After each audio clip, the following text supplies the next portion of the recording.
국제주간 한국척수장애인협회 보건복지부 지원으로 진행되는 척수장애인 기초재활교육 주간을 진행하도록 하겠습니다. 오늘 1일차는 척수장애인의 근골격계라는 주제로 준비하였습니다. 강의는 인하대병원 재활의학과 김명옥 교수님께서 맡아주셨는데요.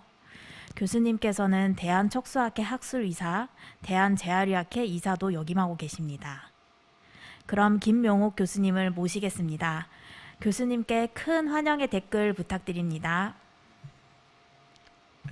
반갑습니다. 안녕하세요. 저는 소개받은 인하대병원 재활의학과의 김명옥이라고 합니다.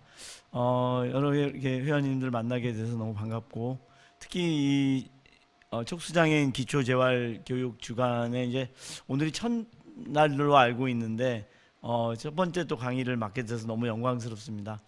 사실 이게 명사 초청 특강이라고 돼 있어서 좀 민망하기도 하고요. 그 명사라고 하니까 저보다 굉장히 훌륭한 또 강사님들 많은데 난 명사 아니야 하고 또 사양하신 분들이 계셔가지고 제가 이제 우리 그 대한척수학회 학술위원장을 맡고 있거든요. 그래서 이게 위원장이 그럼 책임지고 첫 번째로 나가라 해가지고 이렇게 나오게 됐습니다. 사실 여러분들께 1시간 한 반 동안 어떤 유익한 좀 정보를 드리면 좋겠는데요. 좀 이 시간이 좀 아깝지 않게 좀 도움이 되셨으면 좋겠습니다. 제가 맡은 부분은 소개해드린 대로 척수장애인의 근골격계 합병증 관리에 대한 부분을 가지고 여러분들과 만나도록 하겠습니다. 대체로 한번 제가 이제 그 정리를 해봤는데요. 어떤 문제들을 좀 주로 고민하실까 한번 쭉 생각을 해봤습니다. 근골격계라는 게 우리가 척수 그 장애인 분들께 굉장히 다양한 합병증이 올 수가 있고, 또 그런 부분들을 아마 또 각기 다를 것 같아요. 뭐 나는 너무 통증이 심해, 나는 또 어떤 뭐 욕창 때문에 고생이야, 나는 다리가 부어서 고생이야, 뭐 그런 아주 여러 가지가 있으실 수 있기 때문에 어느 한 가지에서 포커스를 하기는 좀 어렵지 않을까. 그래서 그 좀 여러 가지를 한번 생각을 해봤는데요. 대체로 한 8가지 정도로 한번 정리를 했습니다. 그래서 일단 다리 부종을 좀 고민하시는 분들이 좀 많겠다. 또 욕창 때문에 자주 빈발한 욕창 때문에 고생하시는 분들이 많으실 것 같기도 하고, 세 번째도 낫지만 어떻게 보면 가장 중요한 또 합병증이라고도 할 수 있는 통증. 그러니까 통증도 종류가 굉장히 많거든요. 뭐 그런 부분은 또 어떻게 좀 관리를 해야 될까? 또 네 번째는 이제 그 외에도 통증 말고도 생길 수 있는 그 팔다리에 어떤 근골격계 합병증이 굉장히 많거든요. 뭐 그런 부분들 또 해봤고요. 그 다섯 번째 이제 상지 과사용 증후군이라고 했는데, 이 과사용 증후군은 그 일종의 우리가 다리가 좀 이제 불편하시고 이제 마비가 있고 잘 못 걷고 하시다 보면은 이렇게 상대적으로 팔을 좀 많이 쓰셔야 되는, 불가피하게 어떤 휠체어를 이제 타시더라도 팔에 좀 의지를 해야 되는 그런 경우가 굉장히 많이 생기기 때문에 어떻게 보면 이제 팔에 부담을 많이 주게 되죠. 그래서 과사용, 그러니까 오버 유즈죠. 뭐 그렇게 해서 너무 많이 써서 생길 수 있는 증상은 뭐가 있을까? 옆에는 이제 그다음에 이제 이소성 골화증, 조금 드문 질환일 수도 있는데 이것도 이따가 좀 소개를 드리고요. 또 하나 문제는 이제 골다공증이 있습니다. 그래서 골다공증은 사실 뭐 저마다 좀 연세가 좀 이제 되면은 다 갖고 있게 되는데, 이 척수 경우는 아주 초기부터 골다공증이 오게 됩니다. 이게 뭐 아무래도 보행이 안 되고 이렇게 체중을 실는 문제가 안 되다 보면 뼈가 많이 약해지겠죠. 그래서 골다공증에 대해서 고민하시는 분들이 많이 계실 것 같아서 그걸 넣었고요.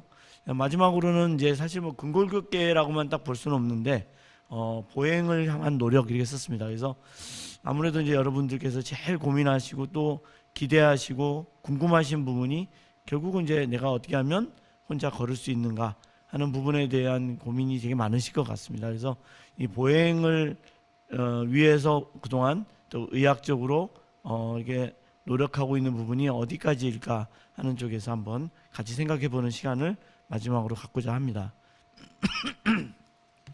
가장 먼저 이제 다리가 부어요. 이 사실 이번 그 강의는 여러분들도 아마 많이 접해 보셨을 것 같은데요. 그 척수장애 아는 만큼 행복한 삶이라고 이 교육 책자가 아마 발간이 돼서 그 저희 대한척수학회하고 그 한국척수장애인 협회가 같이 이렇게 공동 발간한 책자가 있죠. 그래서 그 책을 많이 참고를 했고요. 거기 내용을 군데군데 이렇게 발췌를 했습니다. 여러분들도 아마 많이 좀 참고를 하실 것 같아서 그 부분을 좀 이게 인용해서 했다는 걸 좀 말씀드리고 싶습니다. 다리가 붓는 부분은 척수 환자분들한테는 굉장히 어떻게 보면 좀 숙명과 같은 거죠. 우리가 휠체어를 타다 보면은 다리가 아래쪽으로 이제 위치하기 때문에 다리가 붓는 경우는 뭐 많이 생길 수밖에 없는데 다리가 붓는 거에도 어떻게 보면 위험한 경우가 있고 위험하지 않은 경우가 있습니다. 그래서 딱 보면은 이게 제일 좀 중요하게 여러분들이 보셔야 될 거는 이 다리가 양쪽이 같이 붓느냐 한쪽만 붓느냐는 거거든요. 그래서 일반적으로 이제 다리가 양쪽이 비슷하게 부어 있는 경우는 사실 그렇게 아주 위험한 경우는 좀 적습니다. 그러니까 그 기본적으로 이제 그 중력에 의해서 다리가 아래쪽으로 다리 이제 밑에 쪽으로 피가 쏠리게 되고 우리가 그 발목이 약하신 분들이 많기 때문에 그 발목에 펌프질이 안 되시는 경우가 많겠죠. 그러다 보니까 그 아래쪽으로 쏠린 피가 바로 위로 이렇게 서큘레이션, 그러니까 혈액 순환이 잘 안 되기 때문에 그 중력에 의해서 아래쪽으로 모이게 되는 경우가 많습니다. 그래서 보통 이제 양쪽 다리가 붓는 경우는 그런 중력에 의한 어떤 의존성 부종이 많거든요. 그런 경우는 사실 아주 위험하다고 할 수는 없습니다만 이게 이제 이런 중력에 의한 부종과 감별을 해야 되는 경우들이 몇 가지가 있습니다. 그래서 오늘은 이 말씀을 좀 드리고 싶은데요. 오히려 한쪽이 붓는 경우가 굉장히 좀 더 신경 써서 보셔야 되는 그런 경우가 많거든요. 그래서 이거를 좀 한번 몇 가지를 말씀을 드리면 편측 부종이 훨씬 더 위험합니다. 이렇게 말씀을 드렸는데 제일 중요한 문제가 심부정맥 혈전증이게 되겠습니다. 이게 혈전증은 사실 그 꼭 척수장애인 여러분들뿐만 아니라 좀 연세가 드시고 대사증후군이 있는 많은 분들은 사실 다 걱정을 해야 됩니다. 사실 비만이 있고 이렇게 하면 더 심해지고요. 그 외국에는 예전부터 이제 이렇게 비만인 분들이 이렇게 많잖아요. 우리나라는 좀 비교적 좀 슬림한 분들이 많았거든요. 그러니까 한국 사람들은 혈전증이 잘 안 생긴다 이렇게 옛날에 이야기를 많이 했어요. 근데 요즘 보면은 우리나라도 이제 서구화된 식단을 갖고 또 운동량도 부족해지고 하다 보니까 예전보다는 그런 혈액순환 장애에 의한 어떤 그 합병증들이 많이 생기고 있거든요. 그 중에 대표적인 게 이제 심부정맥 혈전증.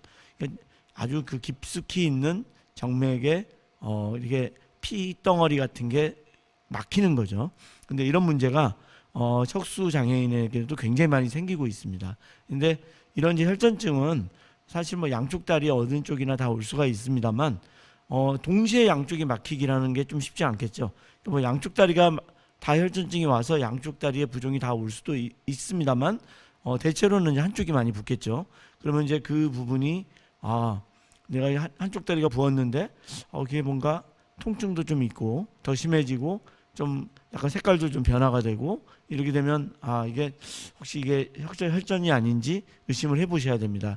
이게 중요한 이유가 심부정맥 혈전증 같은 경우는 좀 다리가 불편하다고 그래서 이게 마사지 같은 걸 할 수가 있어요. 안마를 하거나 이렇게 되면은 그 오히려 혈전이라는 게 이제 핏줄 속에 이렇게 딱 막혀 있는데 그거를 막 이렇게 주무르고 하다 보면은 그 핏덩어리가 이제 떼어 나가는 거예요. 나와서 그게 혈관을 타고 이게 정맥혈관이기 때문에 정맥혈관은 이렇게 심장 쪽으로 가는 혈관이거든요.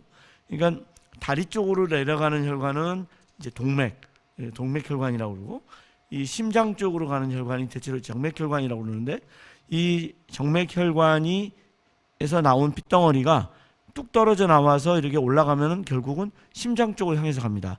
근데 이제 심장 쪽을 향해서 가다 보면 이 폐가 이제 심장 바로 같이 있잖아요. 그러니까 심장에 이제 그 피를 공급하는 게 결국 폐에서 혈액 순환이 되게 되는데 이 폐혈관을 또 막아버립니다. 그러니까 다리에 생겼던 혈전증이 떨어져 나가서 쭉 돌아가다가 폐혈관을 막는 게 폐색전증이거든요. 근데 폐색전증은 얼마나 위험하냐면 저도 예전에 그 척수 환자분을 한번 이렇게 치료하시다가 그런 경험이 있었는데 이렇게 회진 중에 대화를 나누시다가 갑자기 이분이 쓰러지셨어요. 그래서 저희도 이제 병원에서 이제 바로 입원하시던 분이니까 바로 이제 그 이렇게 심폐소생술을 해서 다행히 다시 돌아오셨거든요. 돌아오셨는데 이분이 만약에 집에서 계셨으면 굉장히 위험하셨겠죠. 나중에 검사를 해보니까 이 심부정맥 혈전증이 그 폐로 들어가서 갑자기 폐혈관이 막혔는데 폐혈관이 막히면은 갑자기 숨이 막히는 겁니다. 숨을 딱 못 쉬게 되니까 굉장히 위험한 상황이 되겠죠. 뭐 그런 경우가 간혹 있습니다. 그래서 이 심부정맥 혈전증이 도 위험하지만 이게 위험한 이유는 이 경우에 약 한 10명 중에 1명 정도가 그 폐색전증으로 간다는 거죠. 그러니까 이 폐색전증이 되면 정말 위험하거든요.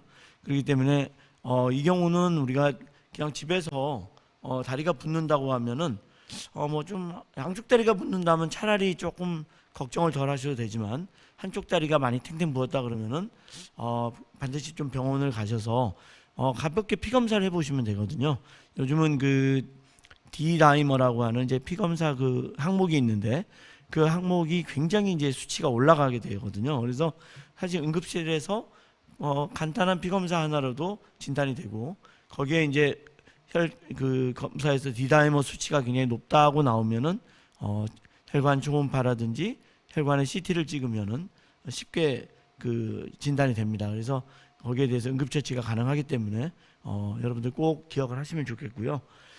그 외에도 우리가 어떤 다른 여러 원인에 의해서 이 다리에 생길 수 있는 여러 가지 질환들이 있죠. 근데 우리가 봉화지경과 같은 감염이 올 수가 있어요. 우리가 사실 마비가 있는 그 경우는 어떤 그 부분에 대해서 감염이 생겨도 감각이 좀 떨어지기 때문에 빨리 찾아내지 어려운 경우들이 있거든요. 실제로 뭐 이게 어떤 꼭 심한 감염이 아니라 여름에 모기가 물어가지고 그게 어떤 감염으로 연결되기도 하겠죠. 그래서 어떤 봉화지경 같은 그런 감염이 생기면은 다리가 많이 붓게 됩니다. 그러니까 감염 질환에 대한 가능성도 감별을 하셔야 되고 또 하나는 이제 진짜 나도 모르는 사이에 골절이 오는 경우가 있습니다. 오늘 또 어떤 이제 제 입원 환자분 중에 한 분이 입원을 하셨는데 꼬리뼈가 굉장히 아프다고 하세요. 그래서 이렇게 꼬리뼈가 갑자기 아프다고 하실까 하고 이렇게 사진을 찍어 보니까 꼬리뼈 골절이 발견이 됐어요. 그래서 언제 그러셨는지 이렇게 여러 가지로 여쭈어보다 보니까 집에서 이렇게 휠체어로 이동 중에 엉덩이를 한번 찢었다는 거예요. 근데 그때는 별로 안 아프시다가 이렇게 병원 오셔서 운동하시고 하면서 통증이 생기신 거죠. 그래서 이게 다리에도 그런 경우가 있거든요. 그래서 잘 모르고 놓친 골절이 이게 다리를 붓게 할 수가 있어요. 다리에 골절이 한번 생기면은 대체로 허벅다리, 그러니까 그 대퇴골 같은 경우는 부러지면은 거의 한 500cc에서 1리터 정도의 출혈이 생긴다고 되어 있습니다. 그러니까 그 피가 출혈이 되기 때문에 붓겠죠. 이제 붓는데 이게 영문 모르고 이제 부었다 했을 때 우리가 사진을 찍어봤을 때 골절이 발견되는 경우가 있거든요. 그리고 뒤에서도 설명드리겠지만 이소성 골화증이라고 그래서 그 근육이나 어떤 인대나 이런 부분에 뼈가 자라나는 그런 병도 이런 부종을 일으킬 수 있거든요. 그래서 이제 이런 부분들을 여러분들이 기억하시면 이게 생각보다 위험할 수 있구나 이런 생각을 하시고 조치를 하시는 게 좋겠습니다. 뭐 양측 부종이라고 그래서 다 그러면 위험하지 않냐 하는 건 아니고요. 아무래도 이제 척수 장애를 오래 이렇게 갖게 되면 대사증후군이 많이 생기시잖아요. 고혈압도 생기시고 또 당뇨병 같은 것도 많이 오시게 되고 또 심장 질환이나 이런 부분도 많이 생기시게 되거든요. 그러다 보니까 어떤 이런 어떤 그런 대사증후군에 의한 또 이제 우리가 뭐 고지혈증 같은 거 많이 오지 않습니까?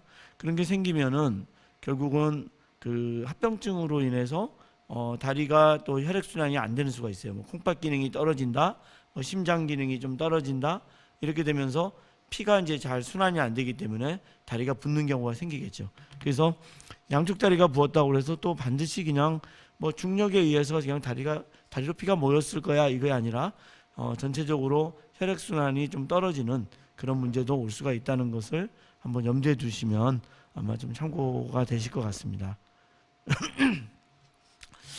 두 번째로 좀 한번 생각해 본 게 이제 욕창입니다. 욕창은 이 프레셔 얼서, 그래서 우리가 예전에는 압박 궤양이라고 불렀거든요. 근데 요즘은 이름이 이제 한 2000년대 그 초반에 이제 지나면서 학회에서 압박 손상이라는 이름으로 바꿨습니다. 그 이유가 예전에는 피부가 아예 벗겨지고 속에 살이 드러나야지 우리 욕창이라고 생각을 했어요. 근데 실제로 보니까 그게 피부가 완전히 벗겨지지 않은 경우에도 그 안쪽에는 이게 헐어 있는 경우도 있고, 실제로 또 아주 낮은 단계의 초기 단계 욕창에서는 피부가 손상이 없이도 이렇게 이게 궤양이 이제 이미 욕창이 진행되는 경우들이 많이 발견이 되거든요. 그래서 요즘은 프레저 인저리, 그래서 이제 압박 손상이라는 이름으로 바꿔서 부르고 있습니다. 욕창에는 여러 단계가 있고, 이렇게 이제 대체로 여러분들이 아시는 건 4단계까지를 나눠서 봅니다. 그래서 1단계는 말씀드린 것처럼 아예 까지진 않은 거예요. 그러니까 피부가 이렇게 까져서 이렇게 벗겨지진 않은 상태인데 이게 이제 색깔이 좀 빨갛게 변화만 있는 거죠. 그러니까 이게 이렇게 눌러도 색깔이 바뀌지 않고 그대로 계속 빨간 상태가 유지가 되는 겁니다. 이렇게 되면 이제 30분 내로 없어지지 않는 그런 이제 홍반이 있으면은 우리가 1단계 욕창, 이거는 까지지 않은 욕창이라고 생각하시면 됩니다. 2단계가 되면은 피부가 어느 정도 벗겨진 상태가 2단계 욕창이 되겠습니다. 그리고 이제 2단계까지는 우리가 그 여러 드레싱 제제 같은 소독약을 써서, 아니면 소독 반창고 같은 그런 부분을 이용해서 우리가 어느 정도 치료가 좀 더 용이하게 되는 단계죠. 근데 이제 3단계는 그 피부와 피하 조직, 그러니까 이게 지방층이 있어요. 피부 밑에 보면 지방층이 있는데 그 지방층까지가 이렇게 침범이 되는 경우가 3단계 욕창이 되겠습니다. 그래서 이 3단계부터는 치료 기간이 훨씬 더 많이 걸리게 되죠. 4단계는 이제 우리가 이렇게까지 되면 안 되시겠습니다만 뼈가 돌출되거나 힘줄 근육까지가 이렇게 다 노출되는 그런 경우가 되겠습니다. 실제로 아마 오늘 이제 방송 들어오신 우리 회원님들 중에서도 아마 4단계 욕창을 경험해 보신 분들이 많이 계실 거예요. 또 수술도 많이 하시게 되겠죠. 그래서 굉장히 정성이 많이 필요하고 또 이게 치료 기간도 많이 걸리는 게 사실입니다. 이 4단계 욕창 단계 외에도 최근엔 학회에서 그 단계 측정 불가라는 말을 쓰는 욕창 단계가 있거든요. 그 위에 뒤에서 그림으로 보여드리겠습니다. 그리고 또 하나는 이제 신부 조직 손상 의심 욕창이 있습니다. 이 두 가지는 뒤에서 말씀을 드리겠는데요. 이 단계 측정 불가 욕창은 이렇게 딱지가 되어 있는 거예요. 욕창에 딱지가 있어가지고 그게 얼마나 깊이까지 이렇게 욕창이 생겼는지를 잘 파악이 안 되는 욕창을 말합니다. 그러니까 이게 딱지를 벗겨보면 더 깊숙이 욕창이 생겨 있는 경우가 있겠죠. 그리고 신부 조직 손상 의심 욕창이라는 거는 이 색깔이 많이 변화가 있어요. 보라색이나 갈색으로 이렇게 딱 탈색이 되어 있는 부위가 있는데 그 부위가 속에는 분명히 욕창이 있는 것 같이 보이는 거죠. 근데 겉으로만 봐서는 까져 있는 부분이 안 보이는 거예요. 근데 안쪽으로 굉장히 깊숙이 뭔가 욕창이 있을 것 같다, 뭐 그런 수포 같은 게 존재를 한다든지 뭐 그런 경우를 의미합니다. 밑에 두 가지를 보면 그 가장 아래쪽에 왼쪽에 있는 게 이렇게 아직 판단이 잘 안 되는 그 욕창, 아까 말씀드린 단계 측정 불가 욕창이 되겠고요. 이 경우는 이제 이렇게 거기를 덮고 있는 죽은 조직을 벗겨내 봐야지 얼마만큼 심하게 욕창이 와 있는지 알 수가 있겠죠. 그러니까 오른쪽에 있는 부분은 이게 신부 조직이 손상돼 있을 게 의심돼 있는 욕창. 아까 1단계하고 비슷하다고 생각할 수 있는데 1단계는 그냥 빨갛게만 돼 있는 거예요. 근데 이거는 색깔이 벌써 거무대티하고 뭔가 이미 조금 약간 죽은 조직처럼 보이는데 까지지 않아서 모르는 거죠. 그 안쪽으로는 이미 다 괴사가 일어나 있는 경우가 여기에 해당이 되겠습니다. 욕창은 뭐 이렇게 어느 부위에도 올 수 있다는 걸 여러분들이 꼭 기억하시면 되겠고, 압박이 될 수 있는 어느 부위에도 올 수 있고, 우리가 특히 그 살집이 좀 없는 부분, 뼈가 딱딱한 바닥에 직접 닿을 수 있는 부분에는 어디나 욕창이 생길 수 있다. 꼭 꼬리뼈 부분이나 대전자 부분, 또 어떤 이런 부분 외에도 그 앉아 있을 때는 이제 그 좌골 부분이 생기지 않습니까? 이제 그 외에도 우리가 어느 부위든지 오랫동안 압박이 되면 생길 수 있는데, 그러면 꼭 여러분들 생각하시기에 2시간씩 압박이 돼야지만 생기는 거냐? 꼭 그렇지 않습니다. 어떤 이제 부위에 따라서 그 뼈가 심하게 딱 이렇게 그 피부에 이제 지방층이 없어서 뼈가 이렇게 바로 거의 돌출되어 있는 부분이라든지, 또 굉장히 딱딱한 바닥에 누워 있는 경우나 이런 경우는 굉장히 짧은 시간 안에도 욕창이 생길 수 있어요. 예전에도 어떤 이제 회원님 같은 경우는 어떤 이제 몸이 불편하셔서 MRI를 찍게 되셨는데, MRI를 찍는 기간이 보통 한 30분 되잖아요. 근데 30분 동안 그 MRI 그 판 안에 누워 계시는 동안에 욕창이 생기셨다고 하신 분도 계셨거든요. 이런 식으로 굉장히 그 아주 심하게 어떤 노출된 딱딱한 부분에서는 꼭 2시간씩 걸리지 않더라도 짧은 시간 안에도 욕창이 생길 수가 있습니다. 그러니까 그게 꼭 내가 한 2시간 동안이 지나야지만 이렇게 한 번씩 돌려주면 되는 거지 뭐 꼭 이렇게 생각하실 필요가 없고, 어느 환경이냐에 따라서 더 주의하셔야 되는 부분이 분명히 있습니다.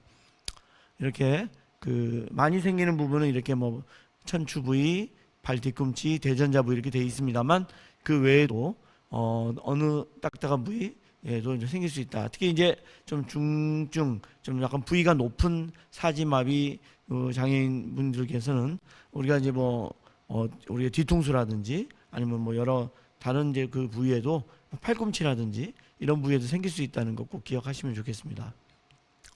또 하나 욕창에서 여러분들이 지금 생각해 보셔야 되는 거는, 겉으로 보기에는 굉장히 작아 보이는 욕창이 있어요. 그러니까 이제 얼마 안 됐구나. 근데 이게 보면 이렇게 빙산의 일각인 경우가 있거든요.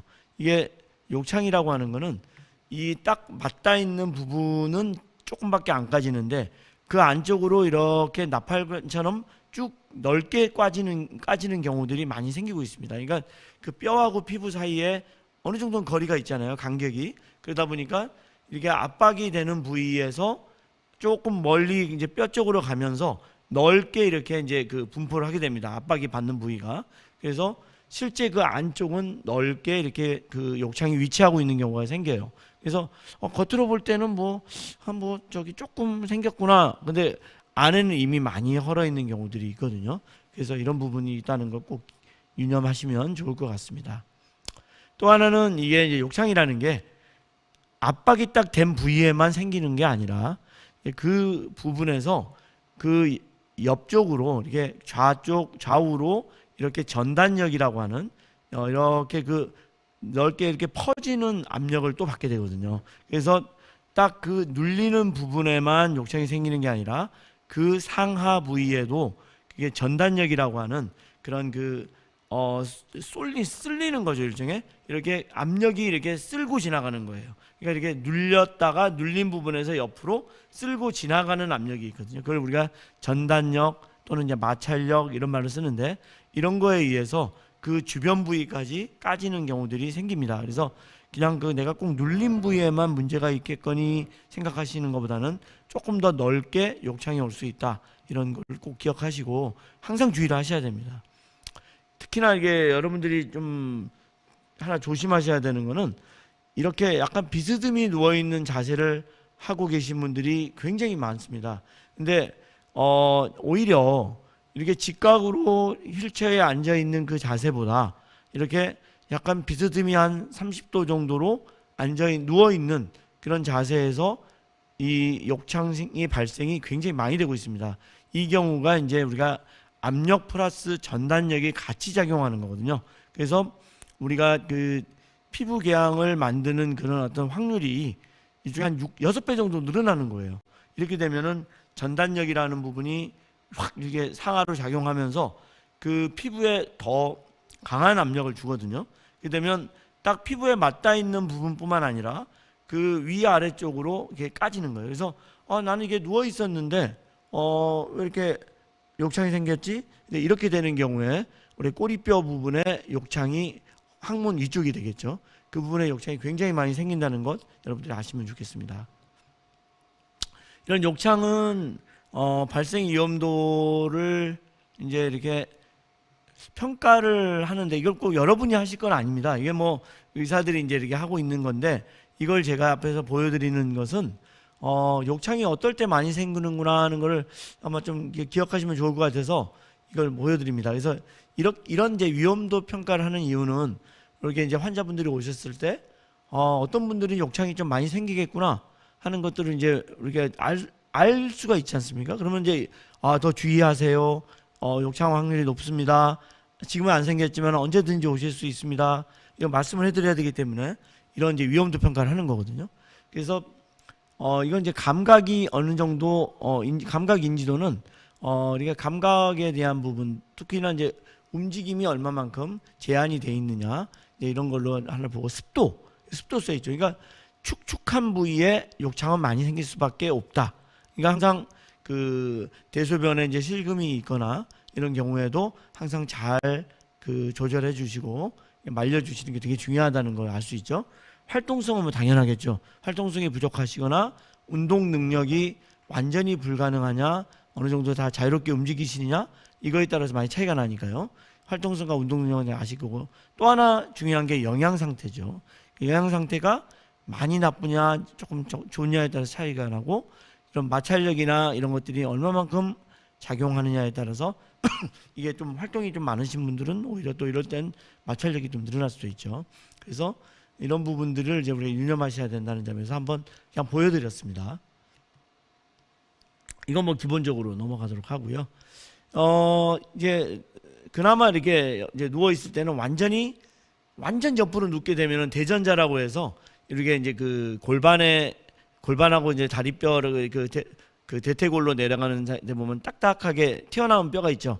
거기가 이제 대전자 부위라고 하는데 그 부분이 또 많이 압박이 돼서 까지거든요. 그래서 이렇게 완전히 옆으로 눕기보다는 옆으로 한 30도 정도 비스듬히 이렇게 누우면 엉덩이 살이 좀 두툼하잖아요. 그나마도. 그러니까 이제 엉덩이 살 부분에 압력이 이제 받쳐주면은 좀 완전히 뼈가 그 딱딱한 부분에 맞닿는 것보다는 욕창의 확률이 좀 줄어지죠. 그러니까 이렇게 좀 비스듬히 누워 계신 게 더 안전하다, 이런 점에서 그림 보여드렸습니다. 이렇게 또 요즘은 잘 하지 않으시는데 아직도 이제 좀 일종의 우리 척수 장애인 분들 중에서도 초보신 분들이 계시잖아요.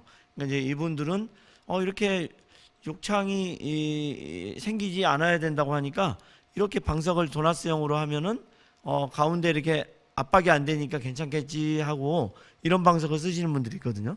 근데 이게 되면 그 부위는 안 닿을지 모르지만 그 옆에 부분이 과도하게 닿게 되죠. 그래서 이 도나스 모양의 이 부분에 뼈가 더 닿게 되면은 그 부위가 더 압력을 많이 받게 됩니다. 그래서 까지는 확률이 더 높아진다는 게 있고요.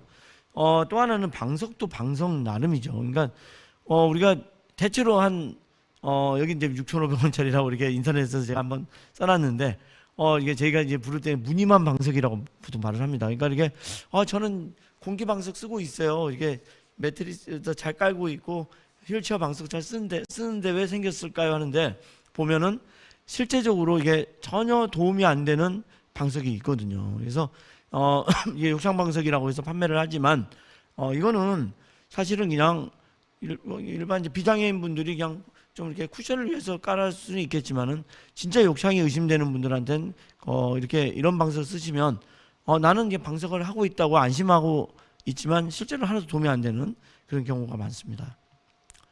이제 실제 욕창이 생기면은 드레싱 제제를 여러분들이 많이 쓰시게 될 텐데요. 이 드레싱 제제도 굉장히 다양한 드레싱 제제가 있습니다. 그러니까 이렇게 보면 제가 아마 좀 전문적인 용어라서 여러분들이 뭐 이렇게 이것까지 내가 알아야 돼? 이러실 수 있는데 옆에 제가 보면 뭐 영어로 써 있어서 죄송한데요. 하이드로콜로이드라고 하는 재질이 제일 많이 쓰거든요. 그 옆에 보면 이제 듀오돔이라고 써 있죠. 컴필 이렇게 써 있죠. 그래서 듀오돔이나 컴필 이런 게 이제 하이드로콜로이드라는 재질입니다. 이거는 굉장히 초기 욕창 때 많이 쓰는 거라고 보시면 됩니다. 그러니까 많이 까지지 않았는데 약간 이제 좀 초반에 의심이 될 때, 우리가 실제로 듀오돈 같은 경우 보면 상처 났을 때 초반에 이렇게 꼭 욕창이 아니더라도 많이 붙이지 않습니까? 그러니까 그런 식으로 1단계 내지는 2단계 욕창일 때 쓰는 게 하이드로콜로이드나 밑에 있는 필름 재재 욕창을 필름을 씁니다. 그래서 테가돔이라고 하는 것도 여기에 해당되는 거거든요. 그래서 테가돔은 이제 뒤에 보시면 이제 필름처럼 아주 얇은 필름이 되어 있어요. 하이드로콜로이드는 그보다 조금 두껍고, 듀오돔 여러분 생각하시면 됩니다. 이제 그거보다 이제 조금 단계가 올라가면 우리가 이제 뭐 하이드로 젤이나 알지네이트 같은 경우는 뒤에도 그림 보여드리겠지만 좀 약간 심한 욕창일 때 많이 쓰고 있는 거고요. 폴리우레탄 폼 같은 것도 약간 이제 뭐 초기 욕창에도 쓰지만 조금 이제 중증 욕창에도 쓸 수 있는 그런 경우가 되겠습니다. 그림으로 좀 보여드리면 이렇게 왼쪽에 이제 있는 이제 그 제재가 듀오돔 친수성 폼 드레싱 제재라고 해서 초기 욕창일 때 많이 쓰는 것, 테가돔도 마찬가지로 보시면 됩니다. 뒤에 알레빈이라고 돼 있는 거나 알레빈은 이제 그 알레빈이나 메디폼 잘못했네. 메이폼이 아니라 메디폼인데요. 이런 것들은 이제 조금 더 그거보다는 조금 더 진행된 욕창에서도 사용이 가능하고요. 옆에 이제 있는 알지네이트 드레싱이라고 하는 거는 좀 중증 욕창에서 주로 쓰는 그런 재지가 되겠습니다. 물론 이 외에도 굉장히 다양한 게 있기 때문에 여러분들이 그냥 욕창이 발생을 했다고 해서 내가 그냥 약국에서도 구입할 수 있다 보니까 이렇게 그냥 욕창 주세요, 드레싱 제제 주세요 하시는 것보다는 병원 방문하셔서 내 욕창은 어떤 단계고 어느 정도의 드레싱 제제를 쓰면 좋다 하는 것을 자문을 받아서 이렇게 사용을 하시는 게 빠른 치유에 도움이 되신다는 것 꼭 기억하시면 좋겠습니다. 또 하나는 아까도 제가 말씀드렸지만 영양이 되게 중요하거든요. 그래서 우리가 욕창의 단계별로도 이렇게 열량, 그러니까 우리가 다이어트를 하는데도 되게 좀 욕창 단계별로 욕창이 심하면 더 많은 열량을 공급해 주려야 되거든요. 욕창이 심한데 다이어트를 심하게 한다, 그 말이 안 되는 거죠. 이렇게 몸무게당 한 이 정도, 그러니까 우리가 3단계 욕창이 있다, 그럼 몸무게당 30kcal의 하루 열량을 꼭 드려야 됩니다. 그러니까 70kg면 2100kcal를 꼭 음식물 섭취를 하셔야 되는 거죠. 그러니까 그렇게 이제 우리가 밥 한 공기가 한 300 정도 되거든요. 그러니까 그런 식으로 고려를 하셔서 이렇게 열량을 여러분들이 꼭 보충을 해 주셔야 된다. 뭐 열량만 보충하면 되느냐? 단백질이 꼭 있어야 되겠죠. 그래서 낮은 단계 욕창에서는 킬로그램당 뭐 1에서 1.4라고 되어 있는데 단계가 높아질수록 더 많은 단백질을 섭취를 하셔야 되는 거죠. 수분도 충분히 섭취를 해 주셔야 되고, 또 하나가 중요한 게 비타민 A나 비타민 C가 들어있는 그런 이제 영양제 있죠. 영양제를 충분히 복용해 주시는 게 좋습니다. 그러니까 우리가 다른 건 다 잊어버리셔도 단백질과 비타민은 꼭 드시는 게 좋다, 이렇게 보시면 되고, 요즘은 단백질 제제 바로도 나오고 또 요즘 많이 광고도 하지 않습니까? 액상으로 나오고 그런 걸로 섭취를 해주셔도 좋습니다. 또 하나는 이제 욕창에서 자세에 대한 게 많이 궁금해들 하시는데요.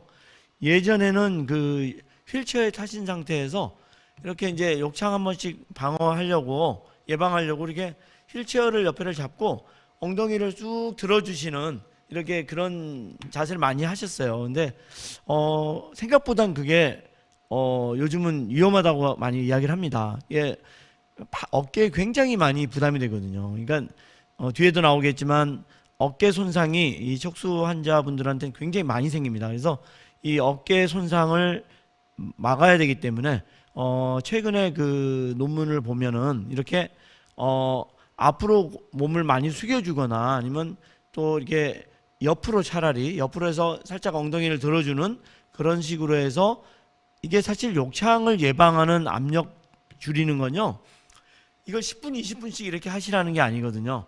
잠깐만이라도 압력으로부터 해방이 되면 이게 다시 피가 돕니다. 거기 피가 돌아서 욕창이 없어지는 거예요. 그러니까 예방이 되는 거예요. 그러니까 그게 어느 정도 그게 맞닿아 있는, 압력이 딱딱한 그 뼈에 맞닿아 있는 부분이 어느 일정 시간 지속이 됐을 때 문제가 되는 거기 때문에 살짝이라도 압력을 없애주면은 다시 피가 돌면서 그 부분에 압력이 해소가 됩니다. 그렇기 때문에 우리가 뭐 이 자세를 잠깐만 취해주셔야 돼요. 한 5만 쉬고 다시 똑바로 해주셔야 됩니다.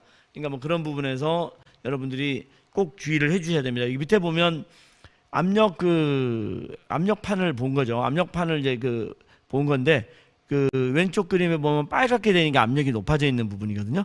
그러니까 똑바로 앉아 있을 때는 이제 그 부분에 압력이 올라가 있는 거 보시죠. 여기가 이제 좌골이라고 해서 엉덩이 밑에 있는 쪽이죠.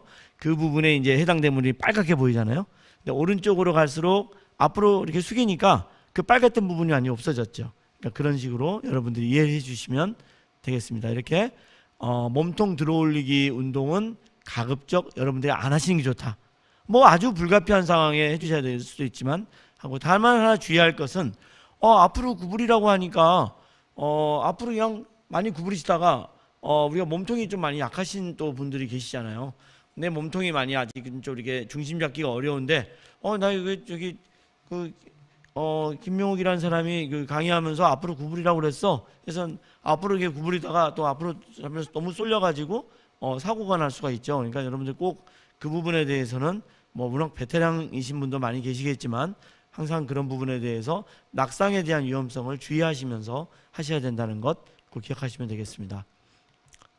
또 하나는 이제 피할 것 조심할 것 써놨는데요. 이렇게 담배, 욕창에는 상극이거든요.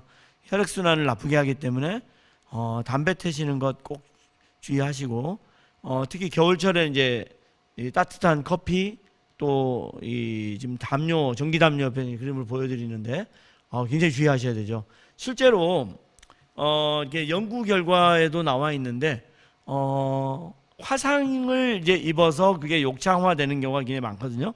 근데 척수 장애인 분들이 어떤 경위를 통해서 화상을 입는지 조사를 해봤습니다. 조사를 해보니까 제일 많은 원인이 너무 놀랍게도 커피 잔이었어요.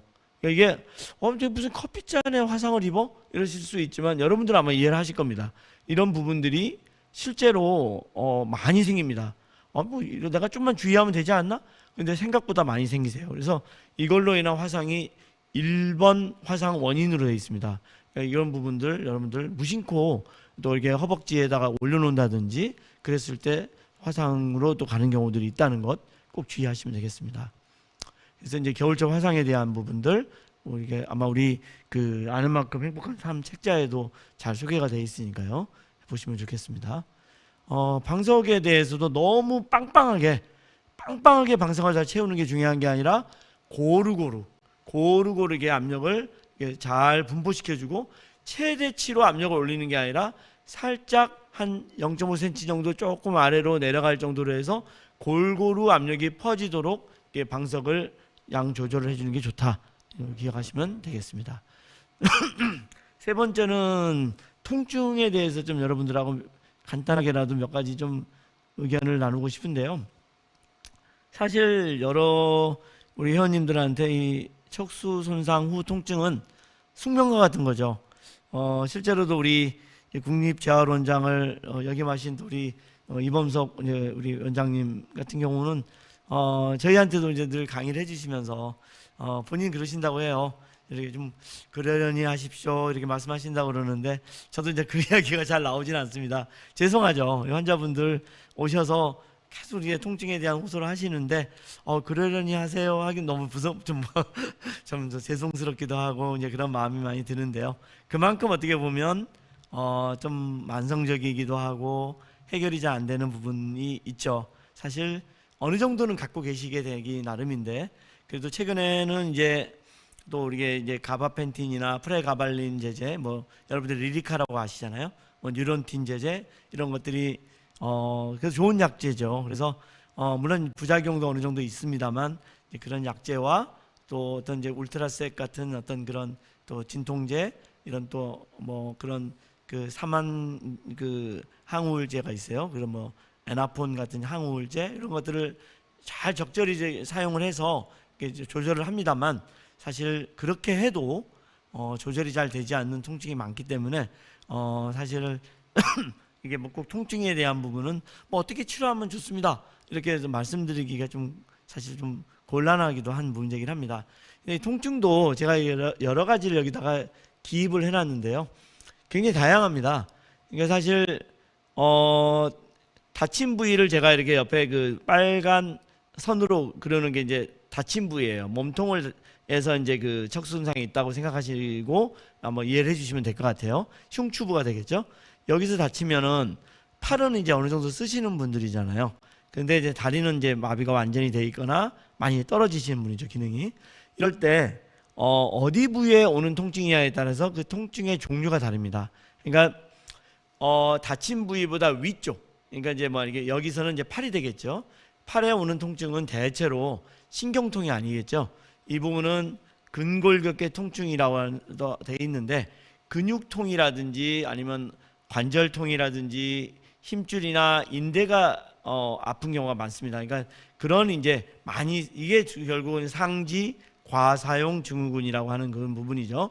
그러니까 팔을 많이 써서 생기는 그런 통증이 여기에 해당이 됩니다. 또 하나는 다친 부위 신경통증이라고 제가 쓴 부위가 있죠. 이 다친 부위 신경통증은 그 부위에 딱 다친 부위에 뺑 둘러서 이렇게 아픈 경우가 많습니다. 이게 약간 허리띠 두르듯이 통증을 호소하시는데요. 이거는 이제 딱 그 다친 부위에 해당되는 통증인데 이 아래쪽에 생기는 이제 다친 부위 아래 신경 통증하고 뭐 완전히 그게 뭐 치료가 다르지는 않습니다. 근데 이제 약간 치료의 그 통증의 개념이 달라서 제가 분리를 해놨고요. 또 하나는 이제 내장성 통증이라고 해서 실제로 근골격계 통증이 아니라 그 뱃속이 아픈 경우가 있어요. 근데 사실 이제 그런 부분을 정확하게 인지를 못하는 경우가 있기 때문에 또 여기도 이렇게 썼습니다. 또 하나는 이게 여러분들이 이제 아까도 제가 이렇게 골절 말씀을 드렸는데 얼마 전에도 저희 이렇게 환자분 중에 한 분이 굉장히 오래되신 분이에요. 아주 베테랑 환자분이세요. 굉장히 오랫동안 몇십 년간 이제 관리를 잘 해오신 분인데 이렇게 갑자기 다리가 뻣뻣해졌다는 거예요. 더 많이. 그래서 이상하다고 오셨어요. 그래서 이렇게 이제 보니까 뭐 다른 뭐 병원에서는 강직약을 좀 들여서 또 좀 치료를 하고 계시더라고요.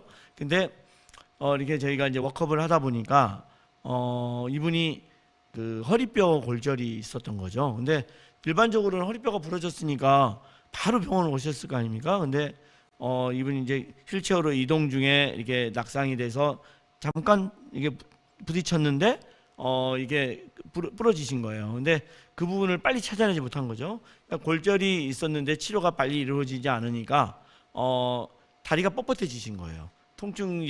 통증으로 나타나는 걸 잘 못 느끼시니까 뻣뻣한 걸로 대신에 이 불편이 느껴진 거죠. 근데 그래서도 이제 그런 경우도 우리가 굉장히 감별을 해야 되는 경우가 될 수가 있습니다. 그 외에도 우리가 자율신경계 두통이라고 그래서 이게 굉장히 높은 부위예요. 이제 부위가 높은 마비가 있는 부분에서 이렇게 교감신경이라고 하는 부분에 이제 이상이 오게 되면 이렇게 이제 머리가 많이 아플 수가 있죠. 이게 실제로 우리가 뭐 방광에 소변이 꽉 차 있는데 뽑는 시간이 좀 늦어졌다든지 변비가 너무 심해졌다든지 욕창이 너무 심한데 조절이 안 된다든지 이제 이런 경우에 심하게 두통이 오고 혈압이 올라가면 자율신경계 두통이라고 부를 수가 있습니다. 이건 굉장히 또 고혈압과 많이 동반되기 때문에 굉장히 우리가 메디컬 이머전시라고 하거든요. 그러니까 이런 경우 이제 갑자기 굉장히 뭐 심한 두통이 생기고 특히 오줌이 많이 마려울 때 근데 빼지 않으면 두통이 심해진다 그러면은 이걸 의심해 봐야 되거든요.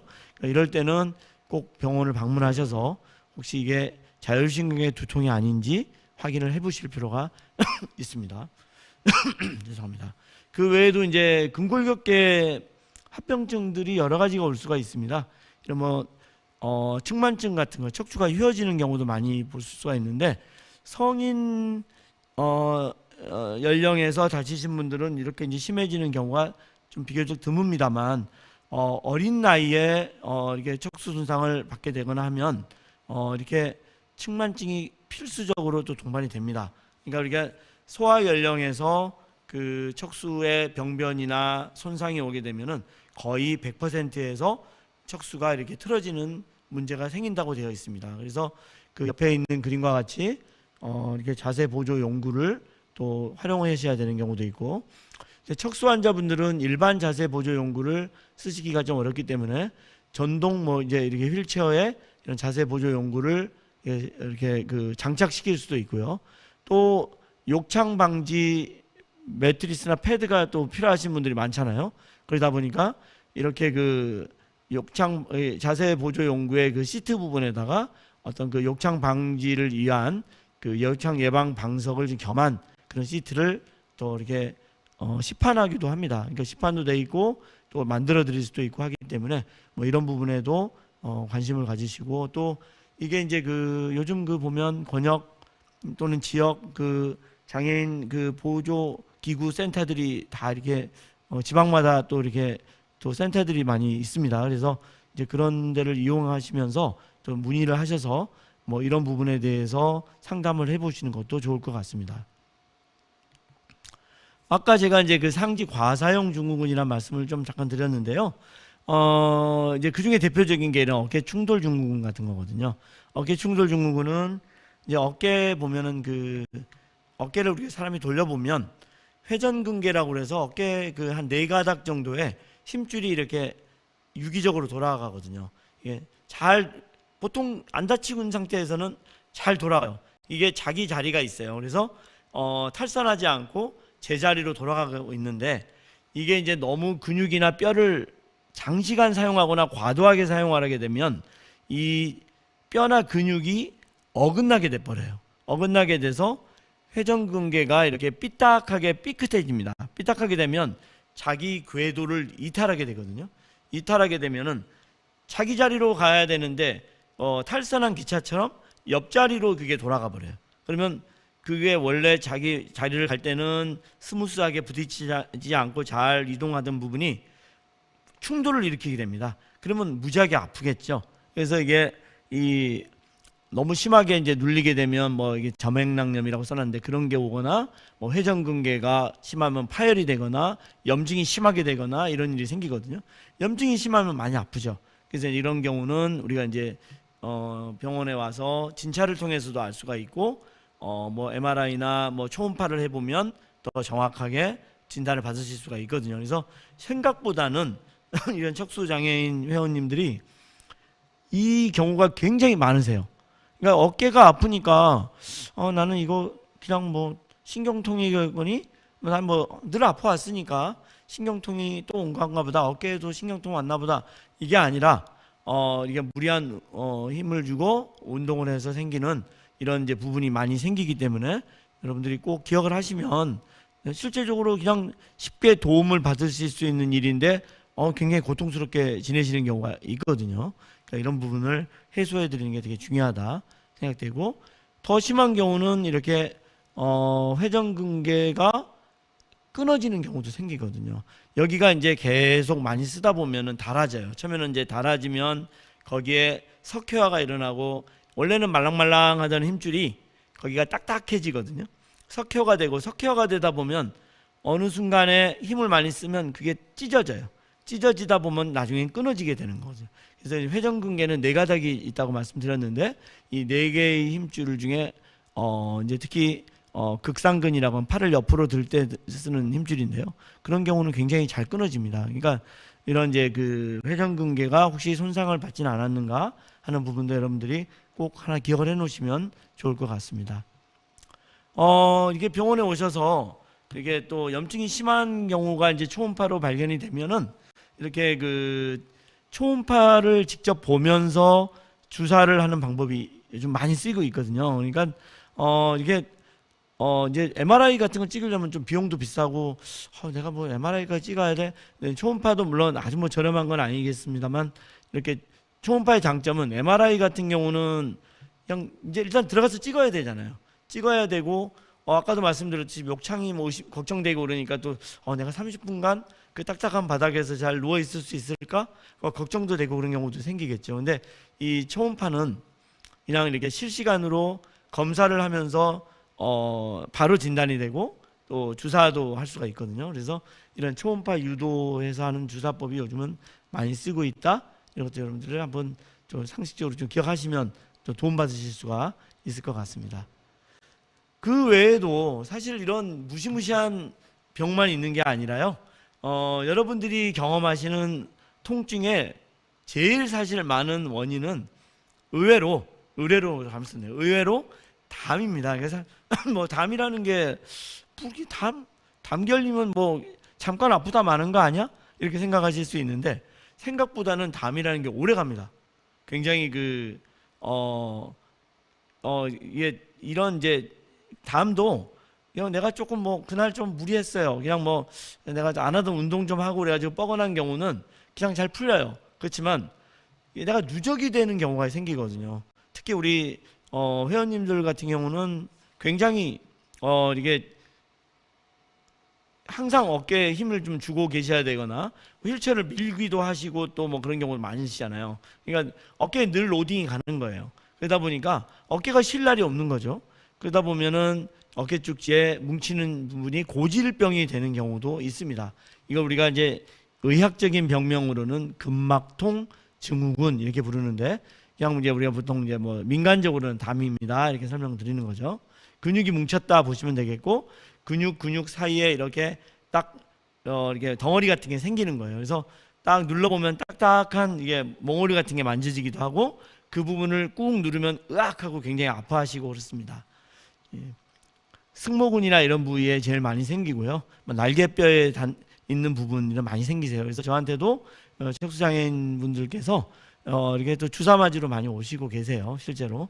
그래서 이렇게 딱 눌러보거나 이렇게 잡아보면 딱 그 딱딱한 부분이 만져집니다. 그 담이라고 하는 이제 그 뭉친 부분이 뭉침점이 느껴져요. 이제 그 부분에다가 이렇게 주사를 하거나 그 부분을 풀어주는 게 중요하니까 스트레칭을 시키거나 이렇게 이제 운동을 이제 유도해 주는 거죠. 그래서 이렇게 주사를 하는 방법도 있고요. 이렇게 이제 그 뭉친 근육을 늘려줘야지 숨을 쉬는 거잖아요. 이게 이런 이제 근막통 증후군이 오는 거는 어느 딱 수축이 되어 있는 근육이 너무 오랫동안 수축이 오면은 그 근육 자체에 노폐물이 껴요. 사람이 이제 근육이 자꾸 수축을 하고 있으면 자꾸 그 일을 하는 거기 때문에 근육이 일을 하다 보면 그 안에 피가 이제 이제 들어가죠. 들어가는데 일을 했으니까 이제 노폐물이 생기잖아요. 노폐물을 바로바로 바깥으로 빼줘야 됩니다. 그래야지 이제 이렇게 그 혈액순환이 잘 되고 있으면 자꾸 노폐물이 빠져나가겠죠. 근데 만약에 그 자세를 너무 오랫동안 취하고 있으면은 그 노폐물이 그 안에 생겼는데 밖으로 내보내지지가 않는 거예요. 그러면 그 안에 생긴 노폐물이 결국은 뭉침점으로 딱 가는 거죠. 이제 그런 부분이 이런 근막통 증후군이다. 이거 어떻게 해야 되겠습니까? 결국은 근육을 쭉 늘려줘서 숨을 쉬게 해줘야 되겠죠. 그러니까 이제 근육이 늘어나는 방향으로 하는 게 스트레칭이거든요. 스트레칭을 시켜주면 근육이 늘어나니까요. 물론 옆에 있는 그림은 팔을 또 이게 쓰기가 어려우신 분들은 좀 하기가 쉽지는 않은 부분도 있습니다. 그러니까 하지만 불편하신 분들은 이렇게 이런 운동 하시면 되지만 또 이제 목에서 병이 나신 분들은 또 이렇게 원활하게 하기가 쉽지 않으세요. 그래서 또 우리 그 치료사의 도움을 받거나 가족의 도움을 받아서 스트레칭을 하셔야 되는 경우도 있으시겠죠. 예, 그렇습니다. 그 외에도 이 척수장애인 분들에서 많이 호소하시는 문제가 팔꿈치 통증이세요. 우리가 소위 이제 이렇게 뭐 테니스 엘보우다, 그 다음에 또 뭐 골프 엘보우다 써놨는데요. 별명이죠. 근데 꼭 테니스 치면 생기는 게 아니라 팔을 과도하게 쓰시는 경우가 되게 많거든요. 여러분들이 옆에 당장 휠체어에서 침대로 이동하시려고만 해도 어떻습니까? 팔에다 힘을 주셔야지 이동이 되지 않습니까? 또 화장실에 이동을 하시려고 해도 마찬가지죠. 또 화장실을 옮기려면 옆에 난간을 잡고 이동을 하셔야 되죠. 그러다 보니까 항상 이런 통증이 올 수 있는 위험에 노출되어 있는 거예요. 그래서 팔꿈치의 바깥쪽이 아프면은 우리가 외측 상과염, 테니스 엘보우다 이렇게 말을 하고요. 내측의 그 팔꿈치 안쪽으로 통증이 너무 심하면 내측 상과염. 그래서 이제 골프 엘보우라는 별명을 쓰는데요. 통증이 너무 심하면 주사를 통해서 치료를 하시면 되겠고요. 이렇게 이제 가급적이면 그 부위에 이렇게 무리를 하지 않는 게 가장 중요하겠죠. 그러니까 뭐 이런 이제 어느 정도 운동이 가능한 분들, 뭐 장애인 스포츠를 즐기시고 계신 분들도 계실 수가 있고 한데요. 이런 팔을 많이 써서 운동을 하시는 분들은 이제 그 부분을 좀 가볍게 하신다든지 부하를 좀 운동 부하를 줄인다든지 하시는 게 중요하겠고요. 꼭 많이 무리하고 나서는 이제 이런 이제 그 바깥쪽이 아플 때는 손목을 구부린 자세로 해서 팔꿈치는 뻗고 손목은 구부린 상태로 쭉 뻗어주는 거죠. 이런 자세로 한 30 정도까지 쉬어줘도 좋고 한 10만 쉬어도 됩니다. 그러니까 이렇게 해서 스트레칭도 해주고, 그래도 안 되면 주사 맞으시고 하시면 좀 풀리죠. 그래서 이런 운동을 꼭 해주시면 좋다.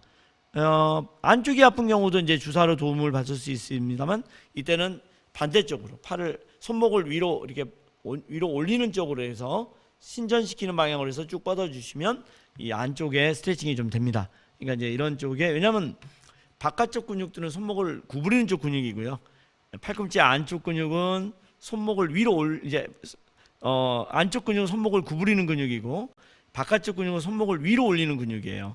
그러니까 위로 올리는 근육을 스트레칭하려면 이제 구부린 쪽을 해줘야 스트레칭이 되는 거죠. 그리고 이 구부리는 쪽 근육을 스트레칭하려면 손목을 위로 올려줘야지 스트레칭이 되잖아요. 그래서 이런 자세가 나오는 겁니다. 그렇게 이해해 주시면 되겠습니다. 그 외에도 뭐 자세히 설명드리지는 않겠습니다만, 이렇게 수근관 증후군이라고 해서 그 손저림증이라고 하는 문제가 많이 생기거든요. 이게 손을 아무래도 좀 많이 쓰셔야 되잖아요. 다리보다는 이제 손을 많이 쓰시게 되기 때문에 중년기 이후에 손이 저린다 할 때 나 손이 저리니까 이건 또 뭐 목이 좀 안 좋아졌나? 목에 또 다시 무슨 병이 생겼나 걱정이 되실 수 있는데, 당연히 그럴 수 있습니다. 목에서 어떤 문제가 재발이 됐을 가능성도 분명히 있기 때문에 목을 다시 찍어보는 것도 필요하지만, 많은 경우에 손을 많이 쓰심으로써 생기는 이런 손목 터널 증후군 또는 이제 수근관 증후군이라고 하는 이런 이제 손저림증이 많이 생겨요. 이 손저림증의 특징은 밤에 주로 저려요. 그러니까 낮 동안은 그냥 견딜만 한데 내가 잠만 자면 손이 저려서 자꾸 깬다, 뭐 이런 경우가 생길 수 있습니다. 그래서 이럴 때 의심해 봐야 되는 게 손저림증입니다. 그래서 이제 이런 경우를 한번 의심을 해봐야 되고요. 여러분들이 이때 한번 이게 이제 좀 걱정이 되시면 한번 해보면 좋겠다고 생각되는 게, 이렇게 손목을 양쪽을 이렇게 구부린 상태로 딱 마주쳐요. 마주쳐서 이렇게 딱 거의 손목이 거의 닿을 정도로 쭉 해서 한 30초 정도 있어 봅니다. 있는데 이때 손가락이 절절절절절 내가 평소에 그 느끼는 저림하고 비슷하게 많이 저린다 하시면은 나 이거 손목 터널 증후군 아닌가? 한번 의심을 해볼 수가 있습니다. 그러니까 이런 부분이 꼭 이건 아니겠지만 한번 의심을 해볼 수 있고, 마찬가지로 손목 터널 증후군도 이제 초음파 검사라든지 아니면 뭐 근전도 검사라는 게 있거든요. 아마 여러분들도 한 번씩 옛날에 받아보신 적이 있으셨을 거예요. 신경에나 근육에 이렇게 뭐 전기 자극을 하고 침을 해서 이렇게 검사하는 게 근전도라는 검사 있죠. 이런 검사로 100% 진단이 됩니다. 그래서 목에서 병이 났는지 손에서 병이 났는지 구분도 돼요. 그러니까 그런 검사를 해보시면 알 수가 있고, 이 신경, 이거는 이제 왜 이렇게 오냐면 이 손목의 가운데 쪽으로 내려오는 정중신경이라고 하는 이 신경이 손목 바로 밑에 부분에서 눌려서 생기는 거거든요. 그러니까 손목의 밑에 이제 손목 터널, 수근관이라고 하는 손목 위에 밑에 있는 막이 있어요. 그 막이 아래로 무너지면, 지붕이 무너지면 신경을 누르는 거거든요. 그래서 이제 손을 많이 쓰시는 분들한테 생기는 일이기 때문에 이런 부분이 신경통으로 온다. 그래서 이게 보시면 이 신경이 하는 일이 보면 엄지, 두 번째, 세 번째 쪽으로 주로 가죠. 그러니까 새끼 손가락 쪽보다는 엄지나 두 번째, 세 번째 손가락 이런 쪽이 저렸을 때 조금 더 의심을 해볼 수 있는 질환이라고 생각하시면 되겠습니다. 네, 그렇게 이해하시면 좋을 것 같고 말씀드린 거고요. 여러 가지 뭐 이제 주사를 놓는 방법 또는 보조기, 제일 쉽게 해볼 수 있는 게 손목을 쉬게 해주는 거거든요. 손목에다 이렇게 부목 같은 거 대주면 저녁에 좀 편안히 주무실 수 있거든요. 뭐 여러 가지 물리치료 방법도 있지만 이런 이제 부목이나 주사법 많이 쓰고 있고요. 심하면 수술하셔야 됩니다. 수술하시는 게 필요하고, 이거 뭐 운동 방법이 소개는 돼 있습니다만 운동도 중요하지만 손에 무리하지 않는 게 가장 중요하다, 이렇게 이해해 주시면 좋을 것 같습니다. 상지 과사용 증후군 방금 말씀드린 부분들이 이제 결국은 다 팔을 너무 많이 써서 생기는 거기 때문에 가급적 뭐 사실 여러분들한테 뭐 팔 사용 좀 줄이세요 하는 게 너무 좀 뭐랄까 뭐 사정도 모르고 이런 이야기해 또 이렇게 좀 서운해 하실 수도 모르겠어요. 난 팔 안 쓰면 뭐로 쓰라고 이러신 분도 계실 수 있겠죠. 그래서 조금 이렇게 뭐 그냥 쉽게 말씀드릴 수 있는 부분은 아닙니다만 가급적 이제 통증이 심해지면은 팔 사용을 줄이셔야 됩니다. 그러니까 힘줄의 병은 쉬는 게 최고의 약입니다. 뭐 주사도 있고 뭐 다 있다고 하지만 먹는 약도 있고 가급적이면 이제 이런 써야 되고 이동판 사용이 도움이 된다. 이거는 이제 여러분들 아시다시피 트랜스퍼 보드 있지 않습니까? 그런 부분을 잘 활용해서 팔로 손으로 짚고 이동하는 걸 가능하면 줄이셔야 된다는 의미로 써놓은 거고요. 이 동시에 팔이 이렇게 어깨가 안쪽으로 돌아가게 해서 이렇게 짚으면 더 통증이 오기가 쉽다고 되어 있어요. 그러니까 어깨를 안으로 돌리는 자세로 짚지 않도록 하시고 손바닥 전체로 바닥을 짚는 거를 가능하면 좀 피하시는 게 좋다 이렇게 되어 있습니다.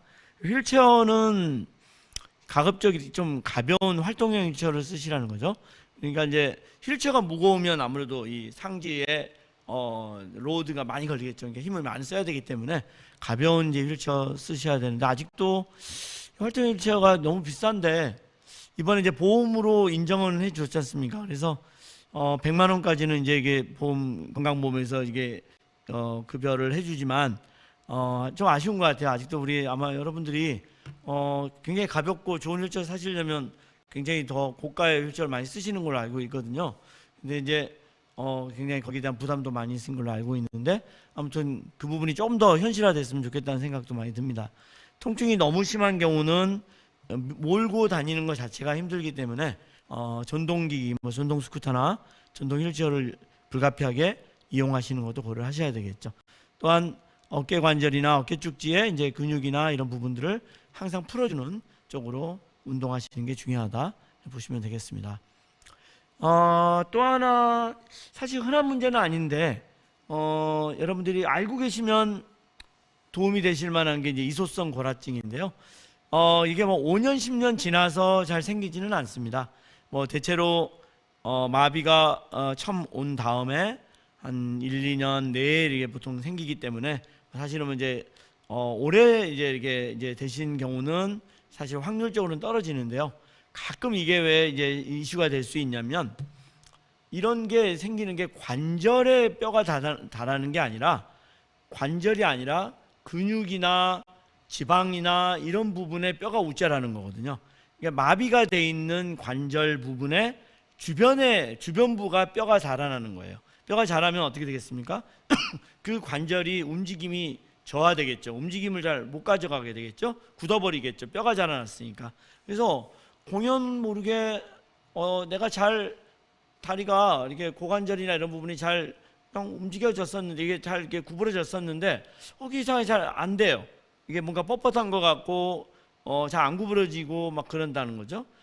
팔꿈치나 어깨도 마찬가지예요.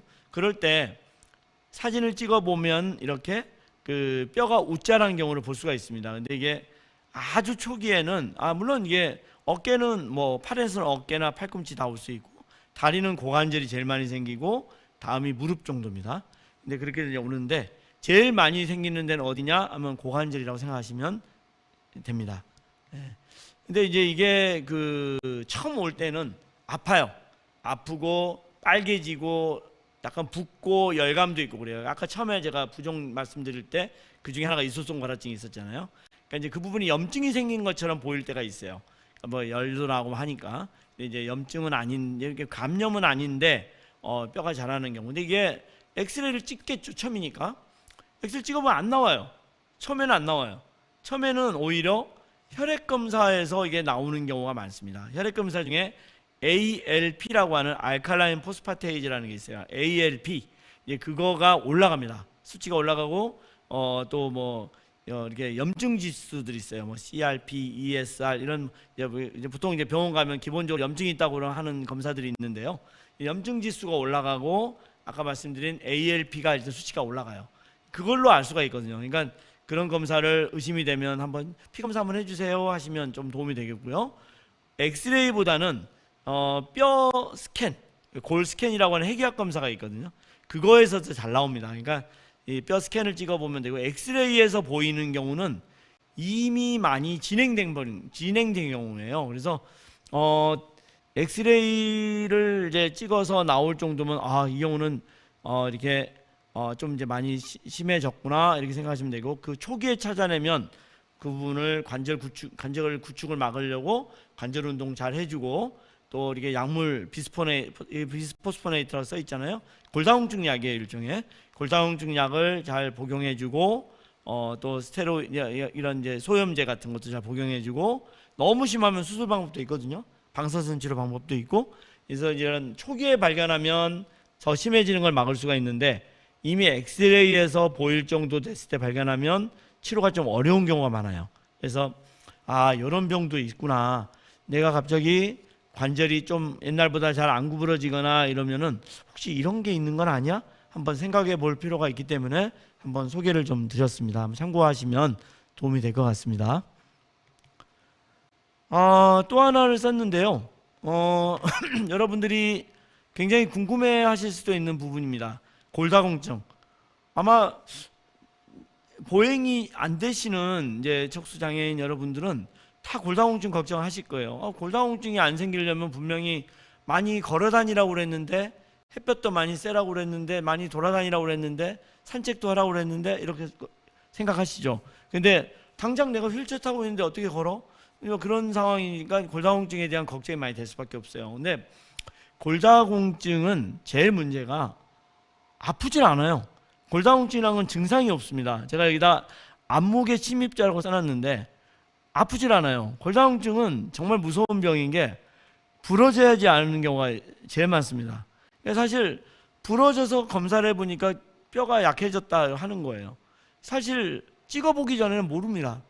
그래서 이게 제일 문제고, 또 하나는 골밀도라고 하는 검사가 있죠. 그래서 사실은 60대 이상은 골밀도 검사가 보험이 되거든요. 그러니까 보험이 되니까 이 찍어보면 또 확인할 수 있는 방법이 있어요.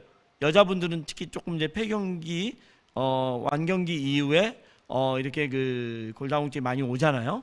호르몬 관계가 있으니까. 그러다 보니까 조금 더 빨리 이제 검사를 해볼 수도 있겠죠. 근데 젊은 분들은 검사할 길이 없잖아요. 아직 내가 다친 지 얼마 안 됐는데 아직 난 젊은 사람이다? 골밀도 검사를 해볼 일이 없겠죠. 근데 실제로 보면 이 골다공증은 척수장애인에서는 아무리 노인만 생기는 게 아니에요. 다친 후 1년 정도가 지나게 되면 거의 필연적으로 온다고 되어 있어요. 그러니까 골밀도가 떨어지게 되어 있거든요. 그러니까 이런 부분에서 우리가 관심을 가지는 게 중요하겠죠. 이게 뼈가 이거는 이게 골밀도가 늘어나는 과정을 보여드린 거예요. 우리가 이걸 왜 보여드렸냐면, 기본적으로 여자보다는 남자분의 그 뼈의 양이 많고, 이 뼈가 제일 양이 많은 때가 언제입니까? 보시면 30살이죠. 30살 때가 우리가 제일 뼈가 그래도 단단한 뼈인 거예요. 통뼈고, 그 이후에는 점점 감소합니다. 사실 30대만 넘어가도 골다공증은 이미 시작됐다고 말을 해야 되는 거예요. 보통 사람 이제 일반적으로도. 근데 이게 척수 장애가 생기면 더 빨라지는 게 문제가 되는 거죠. 그래서 이제 이런 부분들이 우리가 신경을 안 쓸 수가 없는 거고요. 실제로 이 뼈가 생성되는 거는 없는데 흡수가 계속 이루어지는 거예요. 흡수가 여기서 이루어지니까 뼈가 약해질 수밖에 없죠. 또 하나는 이와 같은 그 뼈가 약해지는 부분이 척수장애인 분들에서는 조금 다른 부분이 있습니다. 일반적으로 비장애인에서의 그 골다공증은 제일 먼저 생기는 게 50대에는 손목이 약해져요. 손목이 약해. 그건 여성분들만 약해집니다. 이제 완경기 이후에 그 호르몬 관계로 손목부터 뼈가 약해져서 60대가 되면 척추뼈까지 약해지고, 한 70대 되면 이제 대퇴골두라고 하는 거 있죠. 그 대퇴골의 그 머리 부분, 그 부분이 약해지면 이제 그거는 70대 보통 약해지는데, 그건 남녀가 없습니다. 그거는 이제 호르몬 관계가 아니라 정말 노화에 의해서 골다공증이 오기 때문에 거기가 약해져요. 그래서 연세 드신 분들이 넘어지면 제일 많이 부러지는 데가 어디다? 이게 대퇴골 그 머리 부분이 부러지잖아요. 골반뼈 골절, 뭐 대퇴골절 해서 이제 병원에 오는 이유가 그거거든요. 근데 조금 더 젊은 분들이 이제 부러지면 척추골절, 뭐 손목골절, 넘어지면 손목으로 짚으면 손목뼈 부러지고 이런 거잖아요. 근데 이 척수 환자분들은 밑에 있는 경골 윗부분이라고 써 있어요. 경골이라는 건 뭐냐면 무릎 아랫뼈를 경골이라고 그러거든요. 그러니까 우리 하태뼈예요. 이 대퇴뼈가 아니라 하태뼈. 무릎의 바로 밑에 있는 그 경골 제일 윗부분이나 아니면 대퇴골로 치면은 제일 아랫부분. 그러니까 무릎의 바로 위아래 이쪽의 뼈가 제일 약해져요. 거기가 잘 부러집니다. 그러니까 좀 다르죠. 그러니까 이게 무릎 근처에 골절이 많이 생긴다는 것 여러분들 유념하시고, 물론 이런 호르몬 관계에 의한 그런 골다공증은 다 진행이 되는 거기 때문에 여성분들 같은 경우에 뭐 손목이나 척추의 뼈가 안 약해지는 건 아니에요. 그건 이제 기본적으로 나이에 따라서 골다공증이 오는 건 똑같은데, 거기에 더해서 이제 이게 하반신 마비가 있거나 그런 경우에는 이렇게 그 경골 바로 위아래, 무릎의 위아래 뼈에 마비가 골다공증이 주로 많이 온다. 이걸 여러분들이 좀 더 추가적으로 알고 계시면 좀 더 이렇게 도움이 되실 거고요. 낙상이 됐을 때 이런 데 부러지는 경우가 상당히 많다. 이렇게 이해를 하시면 좋을 것 같습니다. 그래서 이제 제가 이렇게 설명해 놓은 이 부위 중에서 이 아래쪽 거, 이게 이제 주로 많이 생긴다는 거. 뭐 음식이야 뭐 사실 크게 가릴 건 없습니다. 사실 가릴 건 없습니다만 대체로 이제 골다공증에 좋은 음식을 10개를 이렇게 해놓은 걸 보시면 칼슘, 비타민, 칼륨, 마그네슘 이렇게 써놨는데요.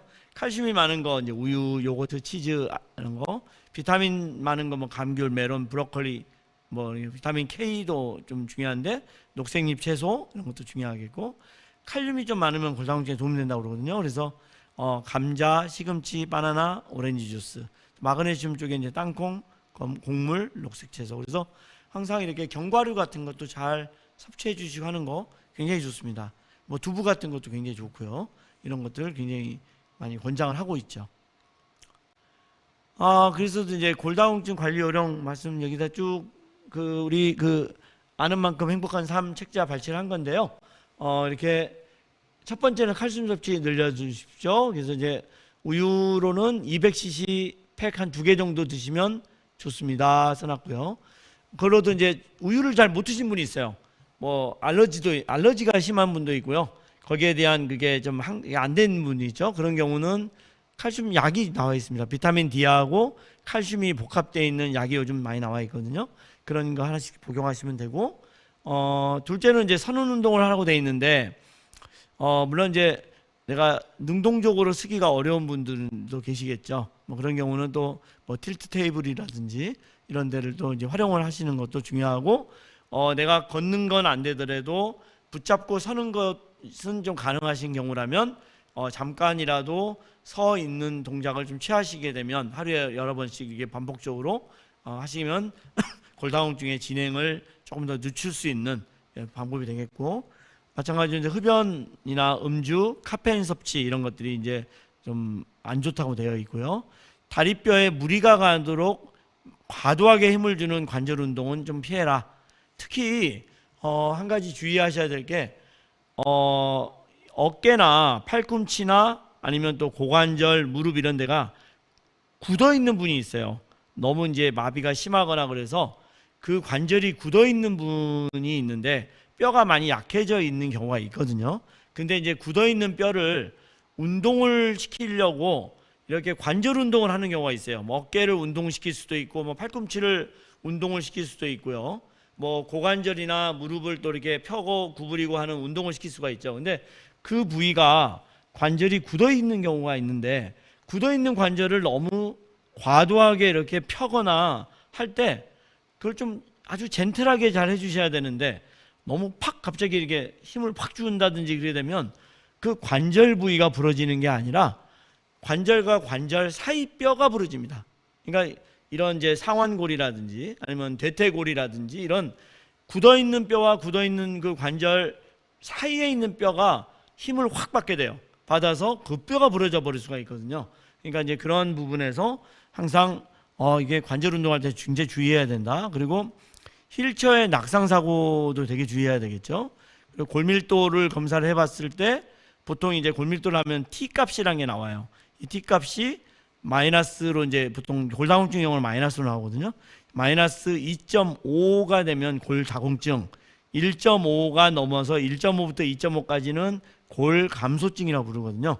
이제 골감소증부터는 좀 주의를 해야 되고, 골다공증이라고 나오는 마이너스 2.5 이하는 언제든지 뼈가 부러질 수 있다, 이렇게 생각하셔야 됩니다. 그래서 골다공증 치료제를 드셔야 돼요.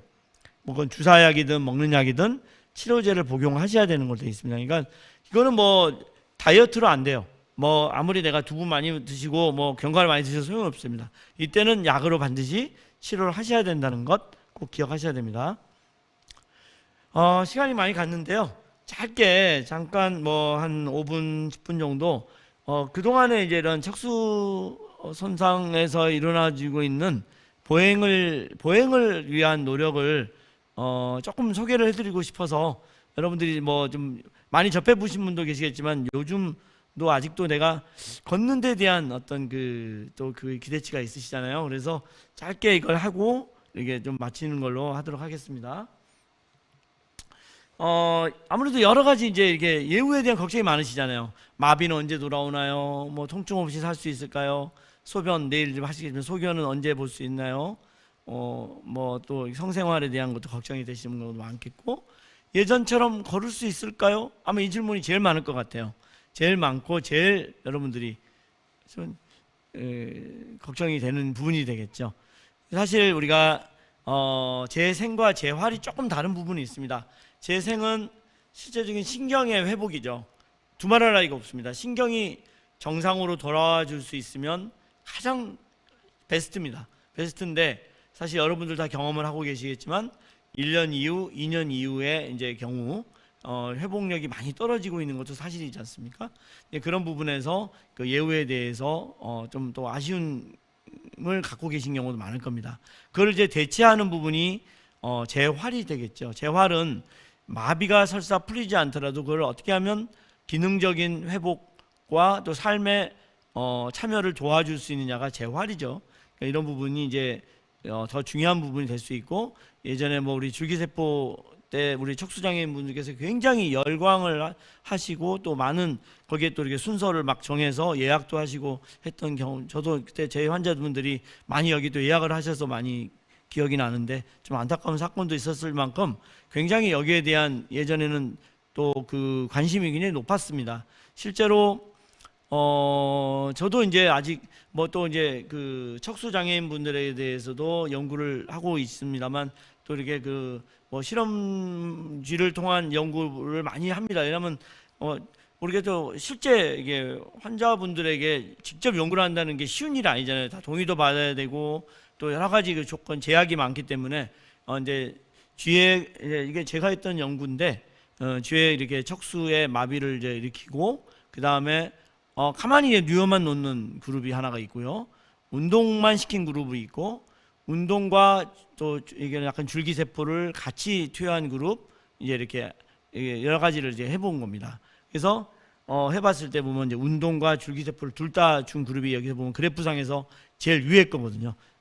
이분들한테 이렇게 이제 이분은 아니죠. 이 이제 동물한테 트레드밀을 시킨 거예요. 이렇게 러닝머신에서 계속 달리기를 시키고, 그 다음에 이제 회복력을 봤을 때 이렇게 회복력이 운동과 약물 치료를 같이 한 경우에 상당히 높았다, 이런 연구들도 있고, 실제로 또 그게 이제 실제 그 환자에게 적용되고 있는 경우들도 요즘 계속 연구가 되고 있어서 이런 재생 분야에 대한 부분도 분명하게 계속 발전하고 있다, 이 부분에 대한 희망은 분명히 갖고 있다, 이렇게 이해를 해주시면 되겠고, 이제 또 하나의 부분은 이제 재활인데요. 재활 중에서도 이제 이런 보조기 부분이 많이 나와 있고 했었습니다만, 최근에 여러분들이 이제 뭐 이런 여러 가지 그 이동을 시켜줄 수 있는 계단에 이렇게 뭐 도움을 오르내리는데 도움을 줄 수 있는 이제 약간 로봇발 같은 시스템이죠. 이런 것들도 많이 있고, 이런 이제 그 일본에 제가 한번 그 장애인 그 박람회를 가보니까 굉장히 많이 이런 것들이 소개되고 있더라고요. 아주 다양하게. 그래서 일본이라는 데가 이제 좀 계단이 많은 나라잖아요. 2층 집 많고. 그러니까 이런 쪽이 굉장히 많이 발전되어 있는 걸 볼 수가 있었습니다. 이렇게 로봇 다리가 나와서 계단을 이렇게 쭉쭉 내려가고 올라가는데 용이할 수 있는 게 많이 나와 있었고, 이렇게 스탠딩 휠체어에 대한 욕구가 되게 많으시더라고요. 그래서 앉아 있는 부분에서 스위치를 누르면 이제 스탠딩해서 또 이렇게 작업이나 이런 것들, 또 이 척수장애인분들이 제일 더 많이 공감하시는 부분이 눈높이 부분이에요. 그러니까 우리가 앉아서 눈을 맞출 수도 있지만 내가 그냥 서서 똑같이 눈을 맞추고 대화할 수도 있는 부분에 대한 관심이 되게 높거든요. 그래서 스탠딩 휠체어에 대한 부분도 많이 나와 있는 편이고, 이렇게 실제로 제가 이제 박람회 때 찍은 사진인데 이렇게 다니면서 또 많이 다니는 거 많이 봤습니다.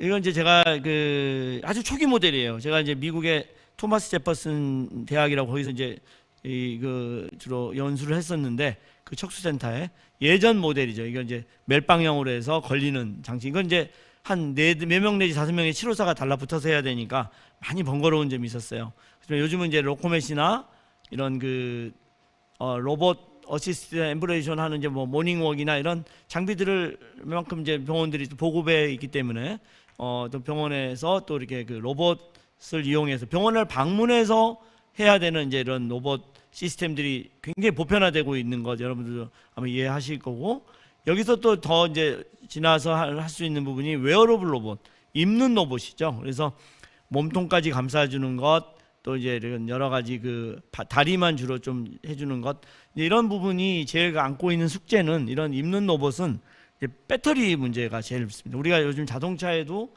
배터리의 그 용량에 따라서 주행 가는 거리 이런 거 많이 따지잖아요. 이런 부분이 이제 경량화되고 오래 쓸 수 있으면 내가 하루 종일 이 로봇을 입고라도 내가 자유롭게 또 다닐 수 있는 그런 날이 분명히 올 수가 있습니다. 오고 실제로 많이 활용이 되고요. 세계 척수학회나 이런 학회들을 저희가 많이 다녀보면 이런 입는 로봇에 대한 부분이 날로 또 발전하고 있는 것을 볼 수가 있습니다. 그래서 뭐 이렇게 이제 미국 제품, 이건 몸통까지 있는 엑소, 이건 리웍이라고 제일 대표적인 이제 이스라엘 제품, 일본에서 만든 또 사이버다인 할이라고 하는 제품, 굉장히 뭐 다양하게 마비 정도에 따라서 사용할 수 있는 이제 로봇들이 아마 개인에게 상용화되는 날이 이제 뭐 멀지 않았죠. 지금은 이제 가격이 뭐 1억대 뭐 이러다 보니까 직접 구입이 어려웠지만 보험화가 되고 하게 되면 여러분들에게도 많이 아마 이용이 될 수 있는 날이 오실 거라고 분명하게 믿고 있습니다. 한국에서도 뭐 현대자동차나 또 여러 뭐 카이스트나 이런 데서 로봇이 굉장히 많이 연구가 되고 있고, 이 부분이 이제 블루오션이다 해서 또 많이 실제로 뛰어들고 있습니다. 실제로 우리나라가 2020년도였나요? 그때 그 사이베슬론이라고 해서 로봇 보행 로봇 올림픽이죠. 여기서 카이스트의 공경철 교수가 만든 워크온 슈트라고 하는 이 4라고 하는 로봇을 입고 우리나라의 그 척수장애인 분께서 이제 이렇게 우승을 하셨죠. 그래서 굉장히 매스컴에도 많이 나오고 했었는데 굉장히 여러 가지 난코스를 몇 분 안에 들어오느냐 이렇게 해서 이제 그때 됐던 것도 기억이 납니다. 그래서 그 시간이 좀 많이 가서 이렇게 제가 많이는 설명 못 드리겠는데요. 이 질문에 대한 것을 몇 가지 질문이 들어온 게 있어서 잠깐 소개를 드리면, 아까 처음에는 이제 엉덩이 욕창 예방을 위해서 이렇게 팔로 상체를 들어 올리는 동작을 자주 하는데요. 세월이 지날수록 어깨나 이런 데가 많이 아픕니다. 이러신 분, 아까 제가 처음에 설명드렸던 그 부분이 되겠죠. 그래서 가급적이면 팔을 짚고 상체를 들어 올리는 동작을 피하시고 앞으로 숙이거나 옆으로 해서 이렇게 엉덩이를 들어주시는 그런 부분이 필요하다는 거 말씀드렸고요. 골다공증에 대한 음식 관리 말씀해 주신 분이 계셨는데, 말씀드린 대로 음식 관리만으로는 안 되고 꼭 골밀도 검사 해주시고, 그 골밀도에서 마이너스 2.5 이상이면 주사제 또는 약물, 1.5만 넘어도 적극적인 관리를 꼭 비타민 D나 칼슘과 같은 그런 것들이 보험이 되거든요. 그러니까 이제 이런 부분은 꼭 관리를 해주셔야 된다는 점. 그리고 다리가 퉁퉁 부었어요 이런 분이 계셨어요. 근데 이제 누워 있거나 다리를 올려놔도 계속 붓는데 안 빠집니다 하셨는데, 그것도 이제 제가 모두에 설명을 드렸는데요. 이렇게 양쪽 다리가 붓는 경우는 뭐 조금 더 이렇게 덜 위험할 수 있습니다만 그런데 또 이제 내과적인 질환들, 콩팥이나 심장이나 이런 부분의 문제가 또 이렇게 장기적인 면에서 만성적인 면에서 왔을 수 있으니까 내과적인 정기적인 이제 건강 검진이죠. 우리 척수장애인분들 제가 아까 하나 빼먹었는데요. 이 건강 검진 되게 중요합니다. 이따가 뭐 방광도 이제 또 설명을 해주시겠지만 다음에 방광 검진도 중요하지만 건강 검진을 한 번씩 꼭 받아보셔야 됩니다. 내시경도 그렇고 이런 그 피 검사도 그렇고 이런 부분들을 뭐 이게 똑같이 생각하셔야 됩니다. 이런 부분에 대해서 절대 방관하시면 안 됩니다. 그래서 이런 부분 꼭 한번 내과적인 문제도 확인하시고 계속 붓기 안 빠지면 좀 또 한쪽이 특히 많이 붓는다 하면 혈전증이나 내가 모르는 사이에 놓친 골절이나 여러 가지 이소성 골화증 이런 거 잘 보셔야 됩니다. 수동 휠체어를 이용하고 있는데 자꾸 거북목이 됩니다 하신 분이 있었는데요. 네, 이런 분들을 위해서 아까 제가 자세 보조 용구 설명드렸잖아요. 측만증, 후만증, 특히 몸통이 약하신 분들은 몸이 앞으로 많이 쏠리시거든요. 그런 분들을 위해서 또 가슴 벨트라든지 이런 게 같이 또 장착되어 있는 자세 보조 용구가 지금 보험이 됩니다. 그래서 실제로 휠체어에다가 그걸 장착을 하면은 한 150만 원 정도까지 보험으로 해주거든요. 그러니까 건강보험에서도 이용이 가능하니까요. 그런 자세 보조 용구를 활용하시거나 이렇게 하시면 도움을 받으실 수가 있을 것 같고 스트레칭 운동도 꼭 많이 해주시면 좋을 것 같습니다.